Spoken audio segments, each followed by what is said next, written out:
ప్రభైన యేసుక్రీస్తు నామంలో మీ అందరికీ శుభములు తెలియజేస్తా ఉన్నాం. ప్రియమైన దేవుని బిడ్డలారా, సమయంలో మీ అందరి కొరకు తప్పక ప్రార్థన చేస్తాం. జీవం గల దేవుణ్ణి నమ్మిన మీరు ఎప్పుడు కూడా జీవం గలవారే కానీ జీవం లేని వారు కారు. జీవం గల తండ్రిని మనము సేవిస్తూ పూజిస్తూ ఉన్నాం. రండి సమయంలో యోహాను సువార్త 14వ అధ్యాయము 18వ వచనాన్ని చదువుతున్నాను. మిమ్మును అనాథలుగా విడువను, మీ యొద్దకు వత్తును. నా ప్రియమైన దేవుని బిడ్డలారా, ఇక్కడ శిష్యులతో యేసుక్రీస్తు ప్రభువారు మాట్లాడుతున్న మాట అంటే, వారు దేవుని కొరకు సమస్తాన్ని విడిచిపెట్టారు. కుటుంబాలను, సమస్తాన్ని కూడా, వారికి ఉన్న అన్నీ కూడా వదిలిపెట్టి, అంటే ఎలా అయిపోయినారంటే అనాథలుగా అయిపోయారు. ఇక అందరూ వారిని ద్వేషించే పరిస్థితిలోనే ఉన్నారు. నా ప్రియమైన దేవుని బిడ్డలారా, అలాంటి వారితో యేసుప్రభు చెప్తున్న అమూల్యమైన మాట, మిమ్మును అనాథలుగా విడిచిపెట్టను, మీరు ఒంటరివారు కాదు. నేను మీ యొద్దకు వస్తాను, మీతో ఉంటాను. ఎప్పుడు అనుకోవద్దు, ప్రభువుని నమ్ముకున్నాను, మరి ఒంటరి అయిపోయాను, బంధువులు లేరు, స్నేహితులు లేరు, మరి అన్నదమ్ములు లేరు అని అనుకుంటారేమో అనుకోవద్దు. నేను మీతో ఉన్నాను, నేను మీ యొద్దకు వస్తాను. నా ప్రియమైన దేవుని బిడ్డలారా, ఈ భూమి మీద చాలామంది ఇలా అనుకోవచ్చు. ఓ సహోదరు ఇలా అన్నాడు, దేవుని కోసం నేను అన్ని వదిలిపెట్టేశాను, బంధువులు లేరు, ఎవరు లేరు, నా ఆయన పోయిన వారు ఎవరు లేరు, అందరికీ నేను అసహ్యమైపోయాను, మరి ఎవరు నాకు తోడు, ఒంటరి వాడిగా బ్రతుకుతున్నాను, నా కులస్తులను వెలివేశారు, ఇంకెవరండి నాకు తోడు అని చాలా వేదన పడ్డాడు. అందరూ నిన్ను వదిలివేసిన ఒకటి మాత్రం చెప్తున్నాను, మనల్ని అనాథలుగా విడిచిపెట్టేవాడు కాదు. సహజంగా లోకంలో తల్లిదండ్రులు వాళ్ళు వీళ్ళు లేకపోతే అనాథలు అంటారు. అయితే నిజమైన అనాథ ఎవరు అంటే, దేవుడు లేని వాడే అనాథ. అన్నీ ఉన్నా దేవుడు లేకపోతే నీ జీవితం ఎప్పుడు ఏమవుతుందో తెలియదు. తల్లిదండ్రులు నిన్ను అన్నీ కాపాడలేరు, తల్లిదండ్రులు నీకు అన్ని తోడుగా ఉండలేరు. నా ప్రియమైన దేవుని బిడ్డలారా, ఈ భూమి మీద దేవుడు ఎంతో శ్రేష్టమైన వాడో, ఎంత చక్కగా మనల్ని ఆదరిస్తాడన్న విషయము రండి ఎస్తేరు గ్రంథంలో చూస్తాం. ఎస్తేరు గ్రంథము నెహెమ్యా పక్కన ఉంటుంది. ఎస్తేరు గ్రంథము. ఇక్కడ ఎస్తేరు ఎవరు, ఏంటి, ఆమె పరిస్థితులు ఏంటి అంటే, ఎస్తేరు ఒక అనాథ. ఆ మాట చదువుకుందాం. ఎస్తేరు గ్రంథము 2వ అధ్యాయం 7వ వచనం. తన పినతండ్రి కుమార్తె హదస్సాను ఎస్తేరు తల్లిదండ్రులు లేనిదై ఉండగా అతడు ఆమెను పెంచెను. ఒకవేళ తల్లిదండ్రులు లేకపోయినంత మాత్రాన మొర్దుకై ఉన్నాడు అంటే దేవుడు ఏదో ఒక కృపనిస్తాడు. నా ప్రియమైన దేవుని బిడ్డలారా, చాలాసార్లు నాకు తల్లిదండ్రులు లేరు, నాకు పొలాలు లేదు, నాకు మా నాన్న లేరు, మా అమ్మ లేదు అని చెప్పి చాలామంది బాధపడే పరిస్థితులు ఉంటాయి. మా అమ్మ ఉంటే నేను ఎలా ఉండేదాన్నో, మా నాన్న ఉంటే ఎలా ఉండేదాన్నో, మరి మా వారు అంటే నా భర్త ఉంటే ఎలా ఉండేదాన్నో, నా భార్య ఉంటే ఎలా ఉండేవాడినో అన్నట్టుగా మనం చాలాసార్లు బాధపడుతూ ఉంటాం. ఒకవేళ నీ జీవితంలో కొన్ని ప్రతికూల పరిస్థితులు వచ్చి ఉండొచ్చు, బాధపడద్దు. అయితే గుర్తుపెట్టుకుందాం, దేవుడు ఎప్పుడు కూడా మనల్ని అనాథలుగా విడిచిపెట్టేవాడు కాదు. వారు దేవుని కొరకు సమస్తాన్ని విడిచిపెట్టారు. ఇప్పుడు దేవుడు వాళ్ళని అనాథలుగా విడిచిపెట్టాడు ఎప్పుడు కూడా. అందుకే వారికి వాగ్దానం చేస్తున్నాడు, నేను మిమ్మల్ని అనాథలుగా విడువను, మీ వద్దకు వస్తాను. అన్ని పరిస్థితుల్లో వారికి తోడుగా ఉండలేదా అంటే ఉన్నాడు. వాగ్దానం చేసిన దేవుడు వదిలిపెట్టాడంటే వదిలిపెట్టలేదు.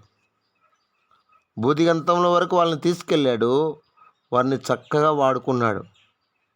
నీవు పేతురువు, ఈ బండ మీద నా సంఘమును కట్టుదును, పాతాళపు ద్వారములు దాని ఎదుట నిలవనేరవని చెప్పిన ప్రభువు వదిలిపెట్టలేదండి. ఎంత చక్కగా, ఎంత అద్భుతంగా, ఎంత ఆశీర్వాదకరంగా దేవుడు వాడుకున్నాడంటే వారిని ఒక విలువైన వ్యక్తులుగా దేవుడే మార్చేశాడు. దేవుడు వారికి తోడుగా ఉన్నాడు. ఆ మాట చదివానా మత్తయి సువార్త.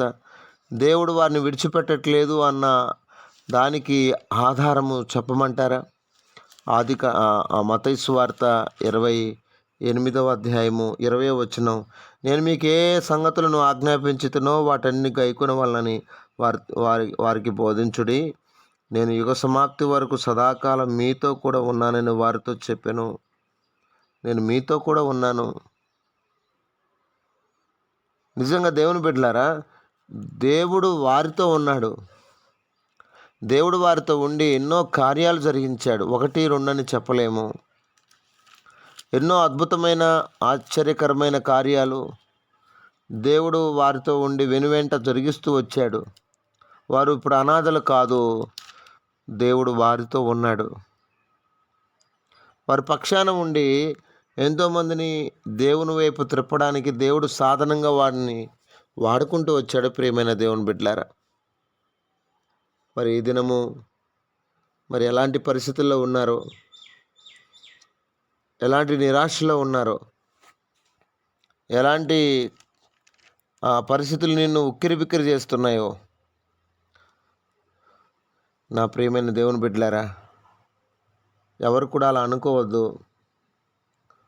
ఒకవేళ తల్లిదండ్రులు లేని ఎస్తేరును దేవుడు ఎంత చక్కగా ఒక ఉన్నతమైన స్థానంలోకి తీసుకెళ్ళలేదా? ఎందుకంటే అనాథలను ఆదుకోమని బైబిలే చెప్తుంది. అనాథలను ఆదుకోమని బైబిల్ చెప్పి, బైబిల్లో ఉన్న దేవుడు అనాథలను ఆదుకోడా? వాళ్ళ తల్లిదండ్రులు లేని ఎస్తేరును దేవుడు ఎంత ఉన్నత స్థాయికి తీసుకెళ్ళాడు. ప్రభు నీకు తోడై ఉంటే చాలండి.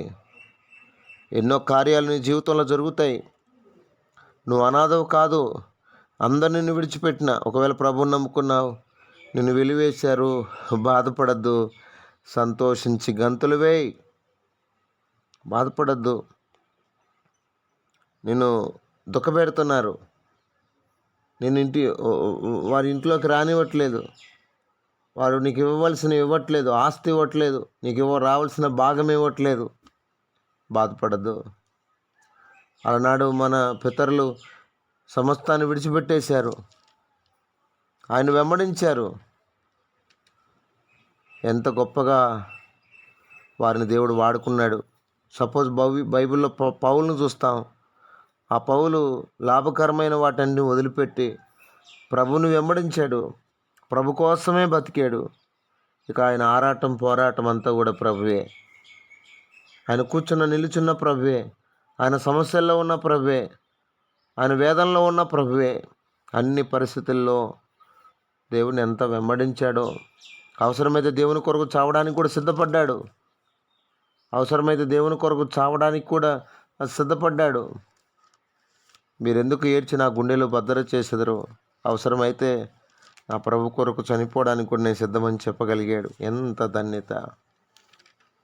నా ప్రియమైన దేవుని బిడ్డలారా, మనం అనాథలుగా లేము. ఒకవేళ నీ తల్లిదండ్రులను విడిచిపెట్టి ఉండొచ్చు. నిన్ను బాగా ప్రేమించిన నీ తండ్రి నీ దగ్గర లేకపోవచ్చు. నిన్ను బాగా ప్రేమించిన నీ తల్లి నీ దగ్గర లేకపోవచ్చు. నిన్ను బాగా ప్రేమించిన నీ పిల్లలు నీ దగ్గర లేకపోవచ్చు. బాధపడద్దు. ప్రభు నీకున్నాడు. ప్రభు నిన్ను ఓదారుస్తాడు. ప్రభు నీ కన్నీటి బాష్పబిందును తుడుస్తాడు. ప్రభు నీకు ఓదార్పుగా నీ జీవిత పర్యంతం వరకు ఆయన నీతో ఉంటాడు. రండి ప్రార్థన చేసుకుందాం. పరిశుద్ధుడైన తండ్రి, కృపగలిగిన దేవ, మీరు ఇచ్చిన ఈ బంగారు తలంపులు పడి స్తుతిస్తూ మా ప్రియుల జీవితాలను మీరే ఆదరించి ఓదార్చి, నాయన అనాథలం కాదు, మాతో ప్రభువు ఉన్నాడన్న నిరీక్షణతో మా ప్రియులందరూ ముందుకెట్టుకు సహాయం చేయండి. అందరినీ కూడా దీవించమని నీ కృపగలిగిన స్థలకు అప్పగిస్తూ, పరిచర్యలో కూడా ఎన్నో అవమానాలు, నిందలు, అందరూ వెలివేసిన పరిస్థితులు వచ్చినప్పటికీ కూడా మాతో నువ్వు ఉన్నావని నమ్మి ముందుకెళ్ళడానికి కూడా మా ప్రియులనాటి కృపతో బలపరచమని యేసు పరిశుద్ధ నామంలో మా కొరకు ప్రార్థించునని చెప్పిన అందరిని బట్టి స్తుతిస్తూ కనపరుస్తూ యేసు పరిశుద్ధ నామములో ప్రార్థన చేసి అడిగి వేడుకుంటున్నాము తండ్రి. ఆమేన్.